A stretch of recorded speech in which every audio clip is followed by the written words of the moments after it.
Youssef est un homme pieux, marié et père de 3 enfants. Il vit dans un vieil appartement loué avec un salaire modeste. Il soutient sa seule sœur, plus jeune que lui, qui travaille comme avocate. Son mari l'a divorcée parce qu'elle ne pouvait pas avoir d'enfants. Youssef l'accueille donc chez lui, où sa femme et ses enfants prennent soin d'elle. Un jour, la femme de Youssef hérite d'une somme d'argent de son père. La sœur propose alors à Youssef d'acheter ensemble une maison, chacun payant la moitié du prix. Comme elle est avocate et connaît bien les procédures, il lui fait confiance et la laisse gérer l'achat.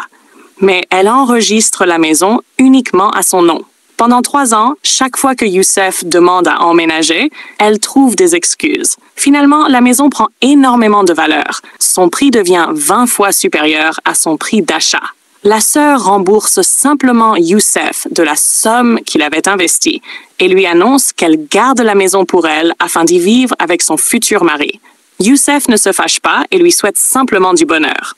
Peu après, le propriétaire de l'appartement où vit Youssef lui demande de partir car l'immeuble est en ruine. Il va alors voir sa sœur pour lui demander de l'héberger temporairement avec sa famille, mais elle refuse sous prétexte que son fiancé ne l'acceptera pas. Youssef sourit et en partant lui rappelle un hadith du prophète sallallahu alayhi wa sallam. La personne la plus aimée d'Allah est le pauvre qui accepte son destin et se contente de ce qu'Allah lui a donné.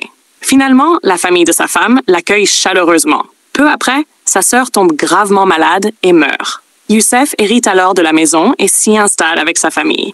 Youssef a été trahi par sa sœur, mais il est resté bienveillant et a finalement récupéré la maison sans la vouloir.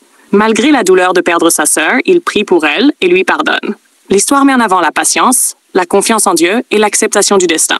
Youssef ne s'attache pas aux biens matériels et garde son bon caractère malgré l'injustice de sa sœur. Cette histoire rappelle que Dieu récompense toujours la patience et la bonté.